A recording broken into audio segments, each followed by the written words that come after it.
Merry Christmas. My name is Steve Guidone, Director of Northern Lights Chamber Choir. Welcome to our Dylan Thomas Christmas concert. The brass quintet you just heard playing the traditional Welsh carol Deck the Halls is made up of local musicians Scott McKee on trumpet and Richard Thorne on trombone, and from Ottawa, Paul Hunt on tuba and Rick Guidone on trumpet and flugelhorn. You will hear more from very talented local musicians in the second part of the concert, but first, we start with Jon Washburn's exquisite arrangement of 12 Christmas carols sung by Northern Lights Chamber Choir, woven into Dylan Thomas's most popular work, A Child's Christmas in Wales. The narrator is Patrick Benson.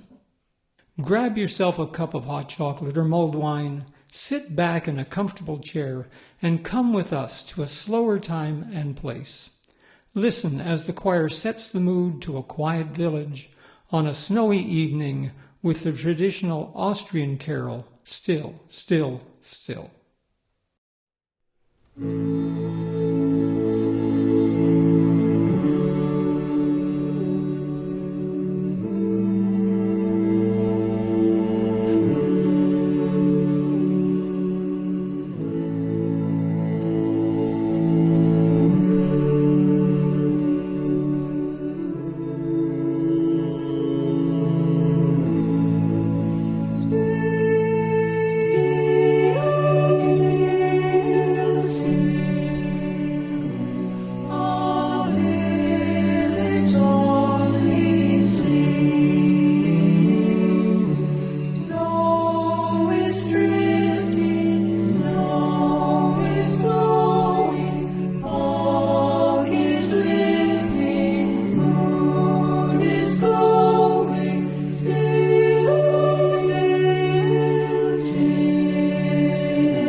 One Christmas was so much like the other in those years around the Seatown corner now.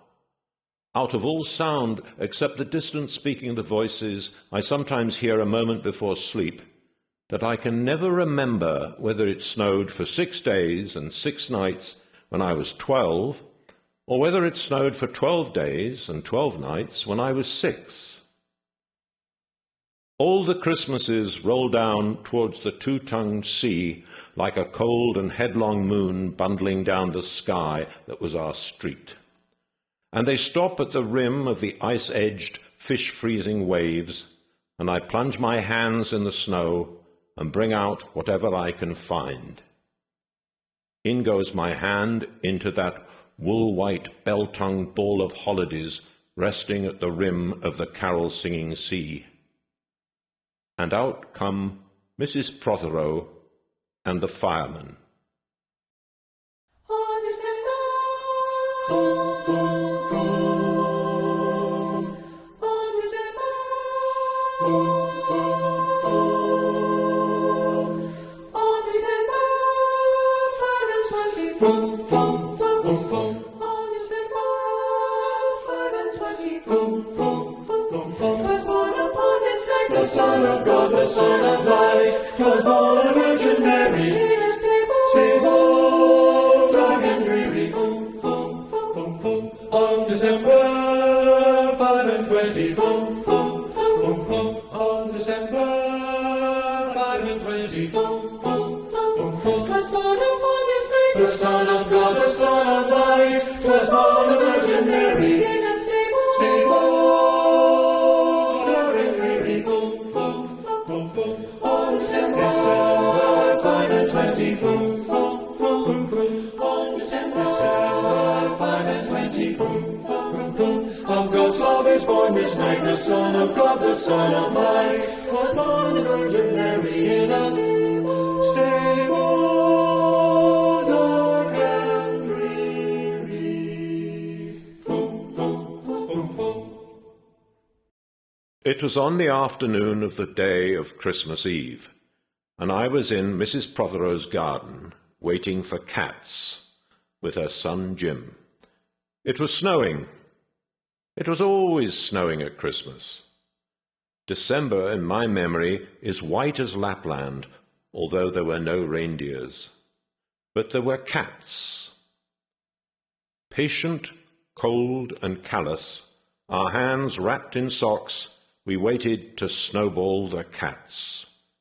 Sleek and long as jaguars, and horrible-whiskered, spitting and snarling, they would slide and sidle over the white-back garden walls. And the lynx-eyed hunters, Jim and I, fur-capped and moccasined trappers from Hudson Bay, off Mumbles Road, would hurl our deadly snowballs at the green of their eyes. The wise cats never appeared.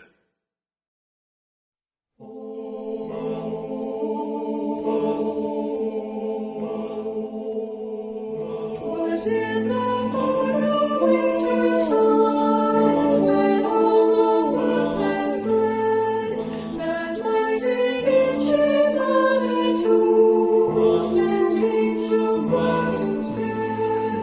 Before they like the stars through deep and wandering hunters to the hill.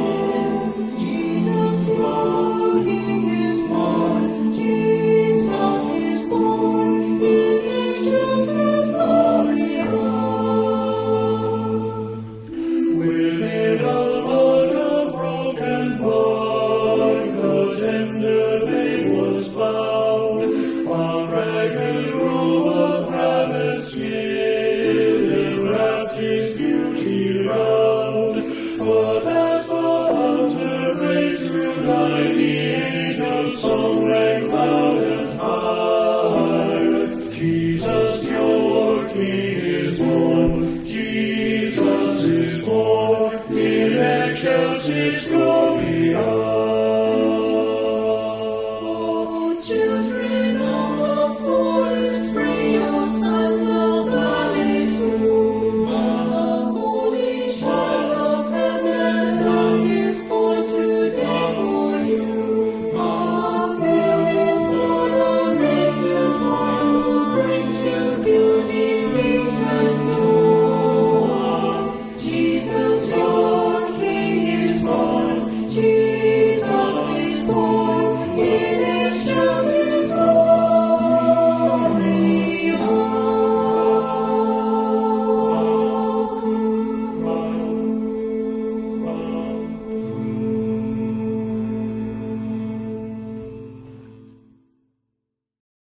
We were so still, Eskimo-footed Arctic marksmen in the muffling silence of the eternal snows, eternal ever since Wednesday, that we never heard Mrs. Prothero's first cry from her igloo at the bottom of the garden.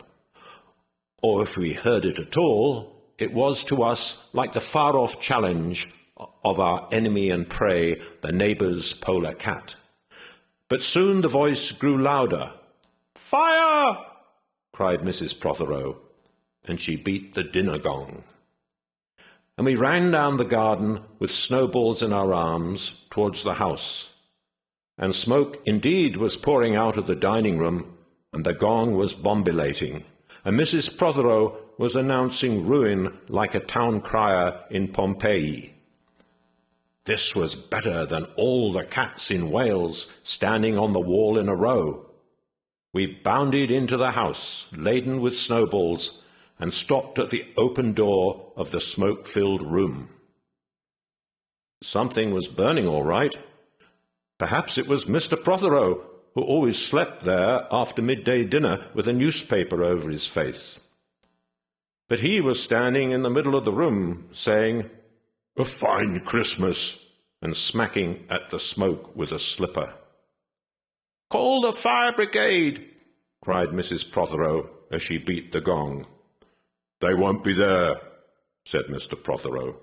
"It's Christmas."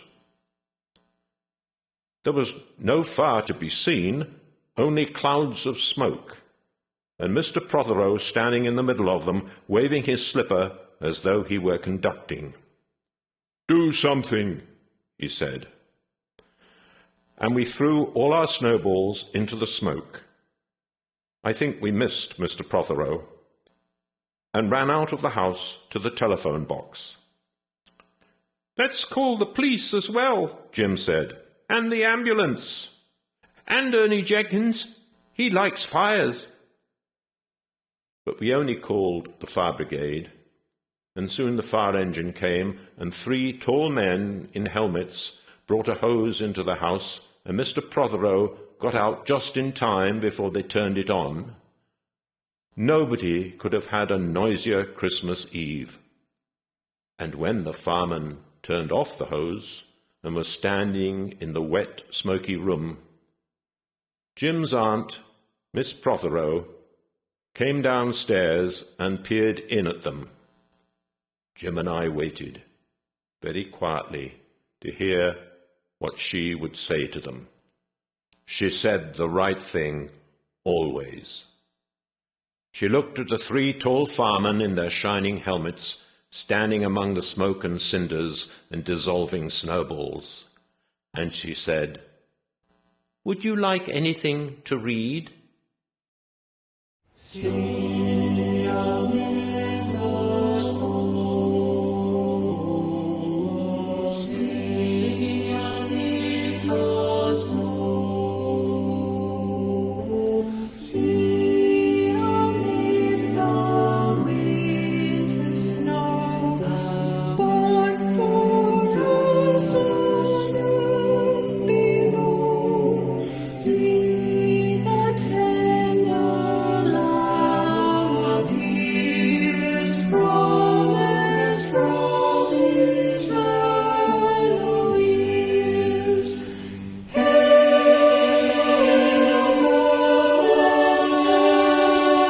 O maiden chills of Eden, safe through all Jerusalem. Christ is born in Bethlehem, amid the snow, sing amid the snow. Sacred infant, holy one, what a tender love was thine, comes to come from highest winds, down to such a way as this.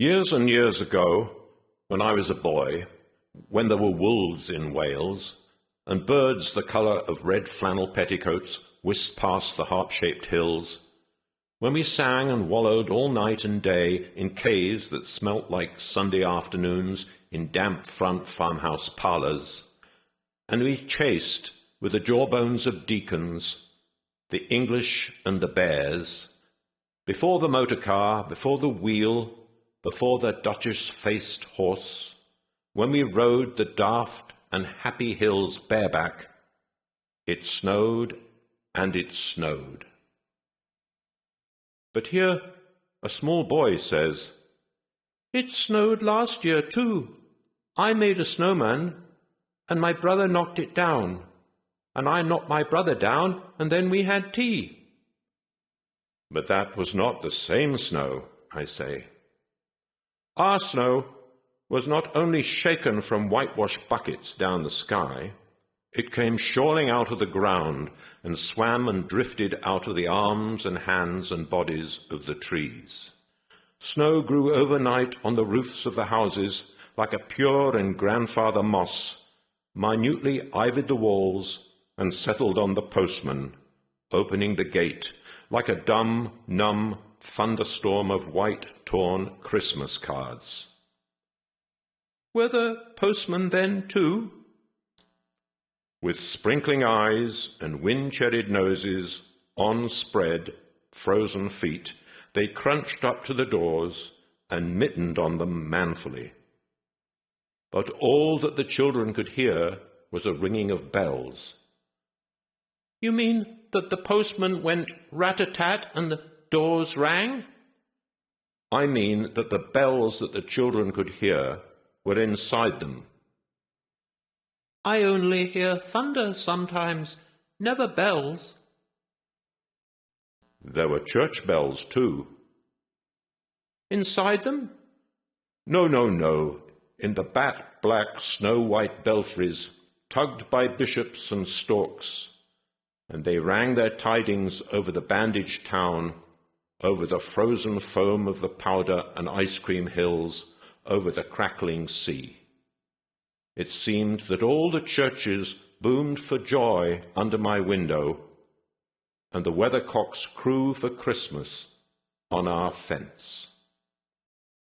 Ding dong, merrily ding dong, till the church bells ring. Ding dong, ding dong, merrily the sky is filled with joyful singing. Ding dong, ding dong, ding dong, ding dong, ding dong, ding dong, Hosanna in excelsis. Ding dong, ding dong, ding dong, ding dong, Hosanna in excelsis. Even here and below, the steeple bells are swinging, and I-oh, from choir and people singing. Ding dong, ding dong, ding dong, ding dong, ding dong, Hosanna in excelsis. Ding dong, ding dong, ding dong, ding dong, Hosanna in excelsis. May you dutifully, gratefully ring your morning bells, ye ringers. May you beautifully, skillfully sing your evening song, ye singers. Ding dong, ding dong, ding dong, ding dong, ding dong, ding dong, Hosanna in excelsis. Sing a ding dong, ding dong, ding dong, ding dong, ding dong, ding dong, Hosanna in excelsis. "Get back to the postman." They were just ordinary postmen, fond of walking and dogs and Christmas and the snow. They knocked on the doors with blue knuckles. "Ours has got a black knocker." And then they stood on the white welcome mat in the little drifted porches and huffed and puffed, making ghosts with their breath, and jogged from foot to foot like small boys wanting to go out. "And then the presents?" And then the presents after the Christmas box. And the cold postman, with a rose on his button nose, tingled down the tea-tray-slithered run of the chilly glinting hill, he went in his ice-bound boots like a man on fishmonger's slabs. He wagged his bag like a frozen camel's hump, dizzily turned the corner on one foot, and by God, he was gone.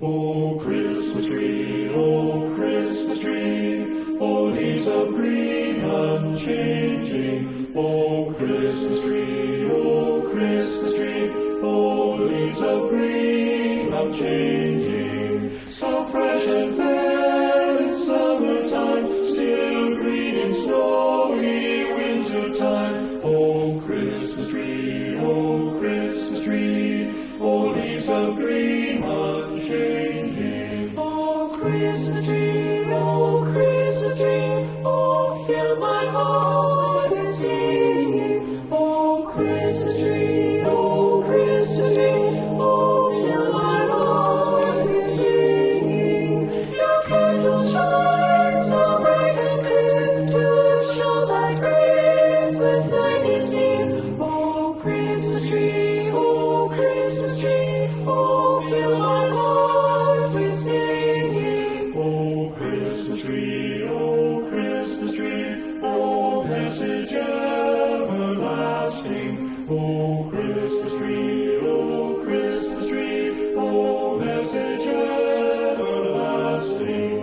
O light above the Saviour's birth, a song of love and peace on earth. O Christmas tree, O Christmas tree, O leaves of green unchanging.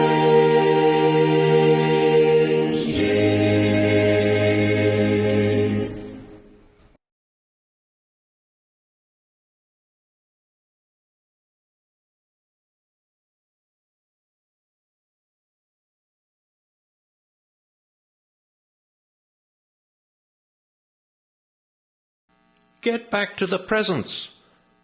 There were the useful presents, engulfing mufflers of the old coach days, and mittens made for giant sloths, zebra scarves of a substance like silky gum that could be tug-of-war down to the galoshes, blinding tam-o'-shanters like patchwork tea-cosies, and bunny-suited busbies and balaclavas for victims of head-shrinking tribes. From aunts who always wore wool next to the skin, there were moustached and rasping vests that made you wonder why the aunts had any skin left at all. And once I had a little crocheted nose bag from an aunt, now, alas, no longer whinnying with us. And pictureless books in which small boys, though warned with quotations not to, would skate on Farmer Giles Pond, and did, and drowned. And books that told me everything about the wasp, except why. Go on to the useless presents. Bags of moist and many-coloured jelly babies, and a folded flag and a false nose and a tram conductor's cap and a machine that punched tickets and rang a bell, never a catapult. Once, by mistake that no one could explain, a little hatchet, and a celluloid duck that made, when you pressed it, a most unduck-like sound, a mewing moo that an ambitious cat might make who wished to be a cow. And a painting book in which I could make the grass, the trees, the sea, and the animals any colour I please, and still the dazzling sky-blue sheep are grazing in the red field under the rainbow-billed and pea-green birds. Hard-boiled, toffees, fudge, and all sorts, crunches, cracknel, humbugs, glaciers, marzipan, and butterwelsh for the Welsh, and troops of bright tin soldiers who, if they could not fight, could always run, and snakes and families and happy ladders and easy hobby games for little engineers complete with instructions. Oh, easy for Leonardo.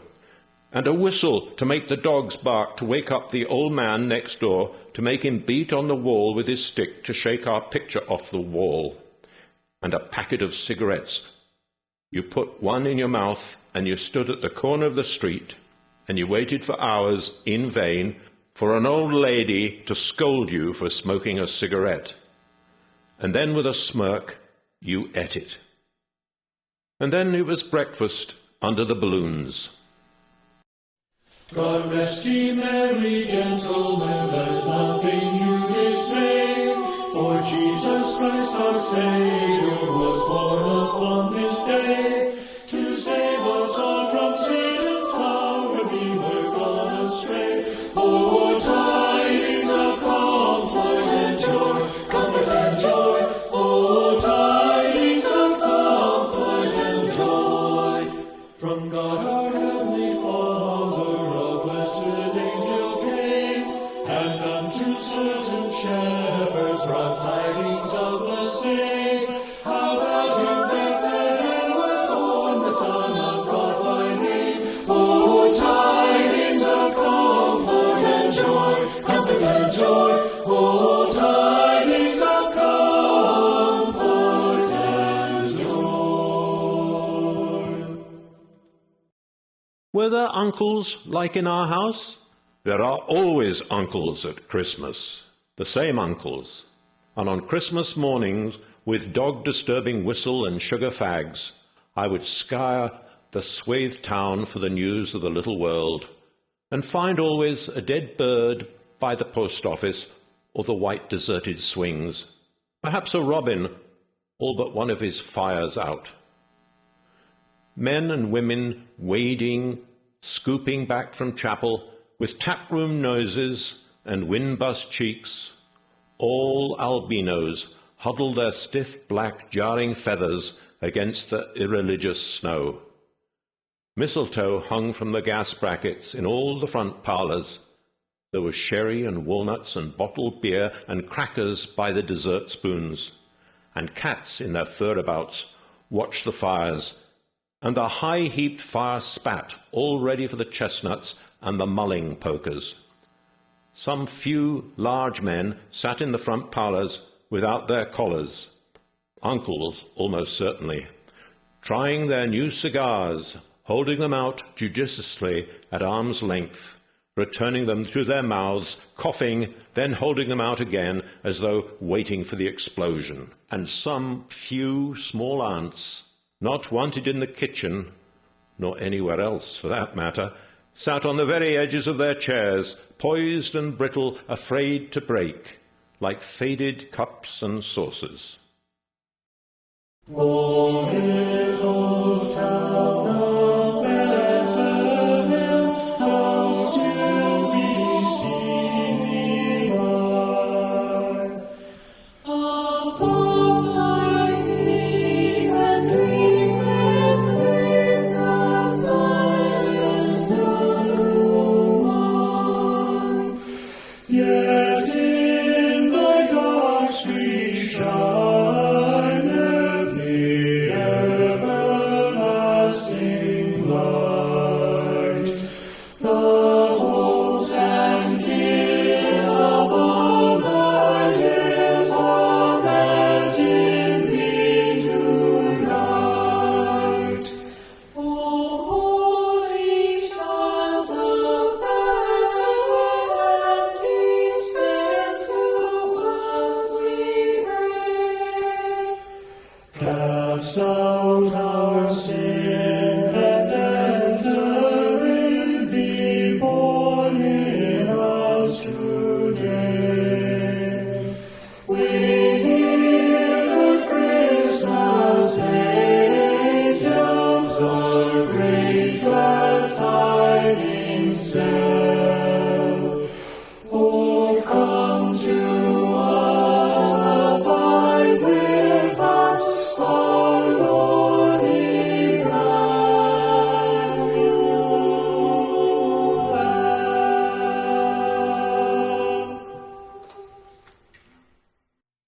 Not many those mornings trod the piling streets. An old man always, fawn-bouldered, yellow-gloved, and at this time of year with spats of snow, would take his constitutional to the white bowling green and back as he would take it wet or fire on Christmas Day or Doomsday. Sometimes 2 hale young men, with big pipes blazing, no overcoats and wind-blown scarves, would trudge, unspeaking, down to the forlorn sea to work up an appetite, to blow away the fumes. Who knows, to walk into the waves until nothing of them was left but the 2 curling smoke clouds of their inextinguishable briars. Then I would be slapdashing home, the gravy smell of the dinners of others, the bird smell, the brandy, the pudding and mince, coiling up to my nostrils, when out of a snow-clogged side lane would come a boy, the spit of myself, with a pink-tipped cigarette and the violet past of a black eye, cocky as a bullfinch, leering all to himself. I hated him on sight and sound, and would be about to put my dog whistle to my lips and blow him off the face of Christmas, when suddenly he, with a violet wink, put his whistle to his lips and blew so stridently, so high, so exquisitely loud, that gobbling faces, their cheek bulged with goose, would press against their tinselled windows the whole length of the white echoing street. For dinner we had turkey and blazing pudding, and after dinner the uncles sat in front of the fire, loosened all buttons, put their large moist hands over their watch chains, groaned a little and slept. Mothers, aunts and sisters scuttled to and fro, bearing tureens. Aunt Bessie, who had already been frightened twice by a clockwork mouse, whimpered at the sideboard and had some elderberry wine. The dog was sick. Aunt Dosey had to have 3 aspirins. But Auntie Hannah, who liked port, stood in the middle of the snowbound backyard, singing like a big-bosomed thrush. I would blow up balloons to see how big they would blow up to, and then, when they burst, which they all did, the uncles jumped and rumbled. In the rich and heavy afternoon, the uncles breathing like dolphins and the snow descending, I would sit among festoons and Chinese lanterns and nibble dates and try to make a model man of war, following the instructions for little engineers, and produce what might be mistaken for a sea-going tramcar.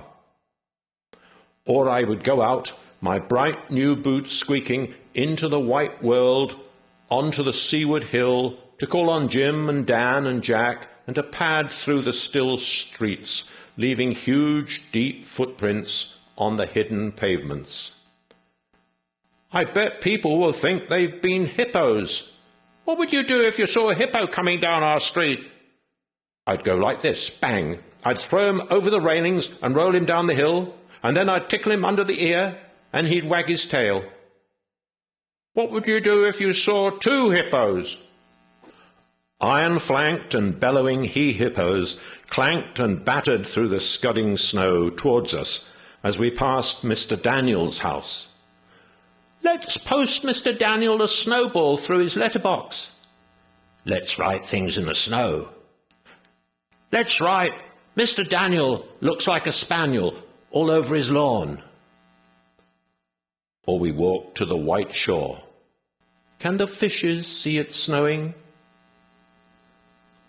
The silent one-clouded heavens drifted on to the sea.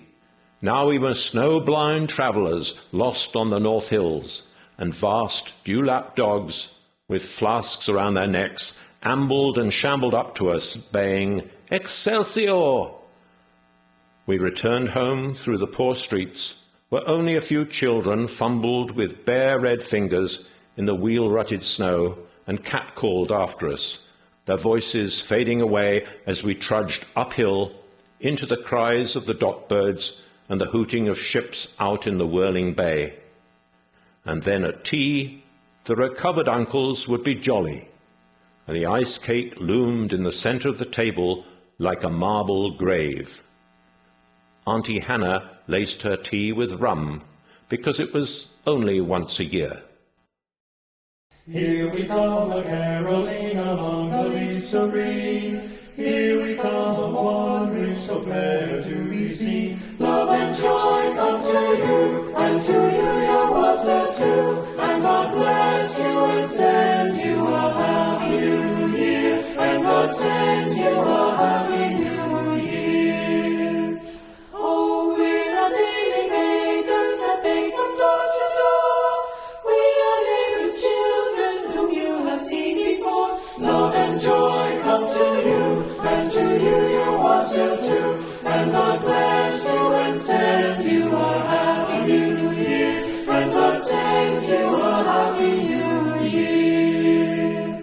God bless the master of his house, likewise the mistress too, and all the little children that round the table go. Love and joy come to you, and to you your wassail too. And God bless you and send you a happy new year. And God send you a happy new year.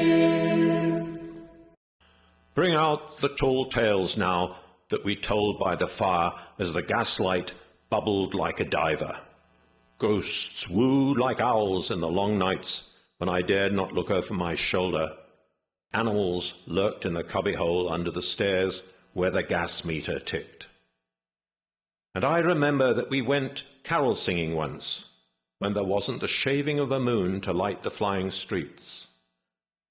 At the end of a long road was a drive that led to a large house. And we stumbled up the darkness of the drive that night, each one of us afraid, each one holding a stone in his hand in case, and all of us too brave to say a word. The wind through the trees made noises as of old and unpleasant, and maybe web-footed men wheezing in caves. And we reached the black bulk of the house. "What shall we give them? Hark the herald?" "No," Jack said. "Good King Wenceslas, I'll count 3. 1, 2, 3. And we began to sing, our voices high and seemingly distant in the snow-felted darkness around the house that was occupied by nobody we knew. We stood close together near the dark door. Good King Wenceslas walked out on the feast of Stephen, when the snow lay round about, deep and crisp and even. And then a small, dry voice, like the voice of someone who has not spoken for a long time, joined our singing. A small, dry, eggshell voice from the other side of the door. A small, dry voice through the keyhole. And when we stopped running, we were outside our house. The front room was lovely. Balloons floated under the hot water bottle gulping gas. Everything was good again and shone over the town. "Perhaps it was a ghost," Jim said. "Perhaps it was trolls," Dan said, who was always reading. "Let's go in and see if there's any jelly left," Jack said. And we did that.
Always on Christmas night there was music.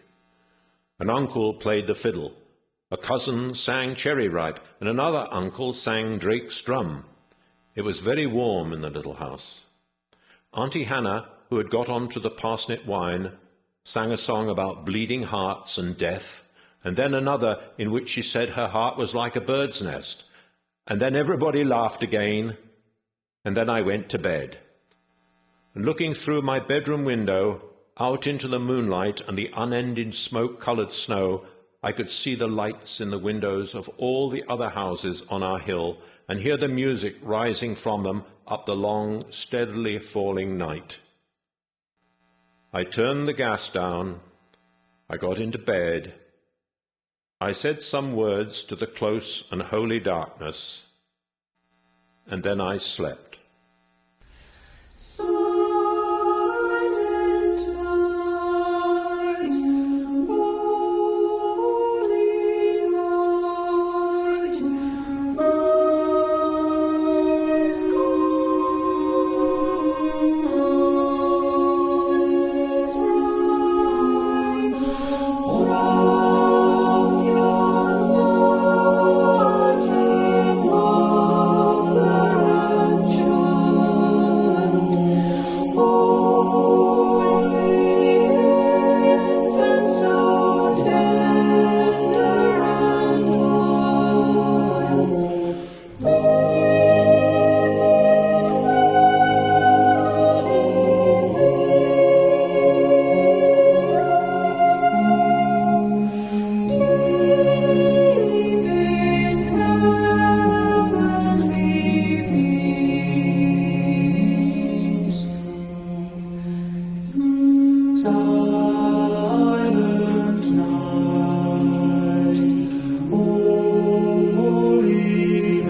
Heavenly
Cellist Holly McCallum, accompanied by pianist Andrew Stoney, have brought the Dylan Thomas story to a fitting close with their arrangement of O Come Emmanuel, a beautiful and emotional performance.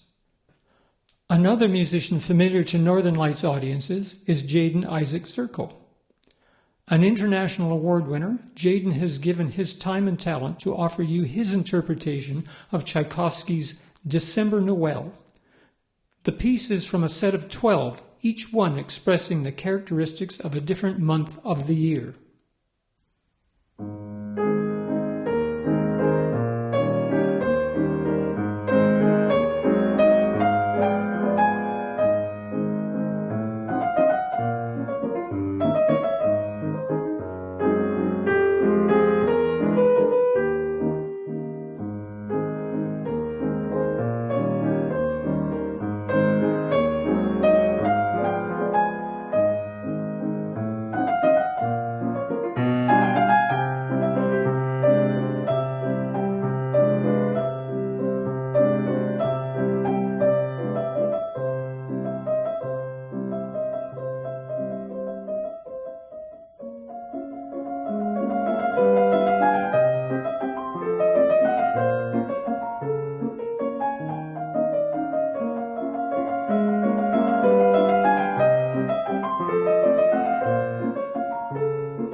The Christmas song had its beginnings as a way to stay cool by thinking cool on a blistering hot summer day in 1946.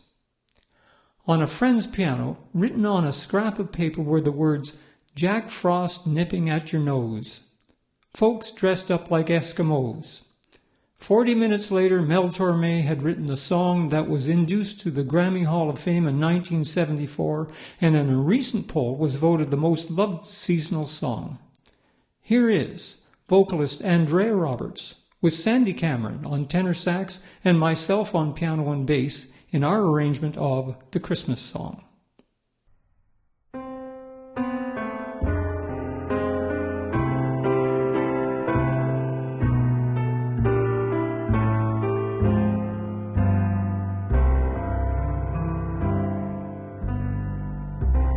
Chestnuts roasting on an open fire, Jack Frost nipping at your nose, Yuletide carols being sung by a choir, and folks dressed up like Eskimos. Everybody knows a turkey and some mistletoe help to make the season bright. Tiny little tots with their eyes all aglow will find it hard to sleep tonight. They know that Santa's on his way. He's bringing lots of toys and goodies on his sleigh. And every mother's child is gonna spy to see if reindeer really know how to fly. And so I'm offering that simple phrase to kids from 1 to 92. Although it's been said many times, many ways, Merry Christmas to you.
you.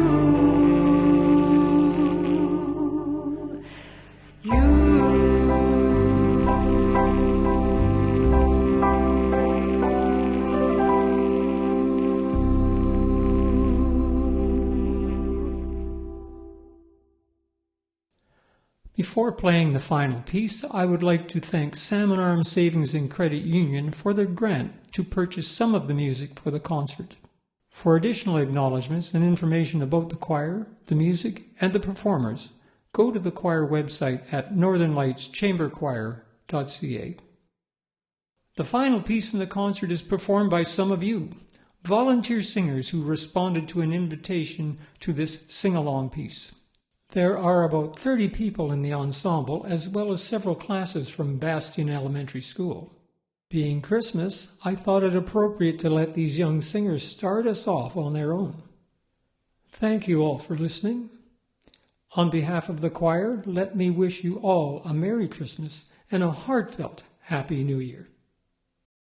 We wish you a Merry Christmas. We wish you a Merry Christmas. We wish you a Merry Christmas and a Happy New Year. Good tidings we bring to you and your kin. We wish you a Merry Christmas and a Happy New Year.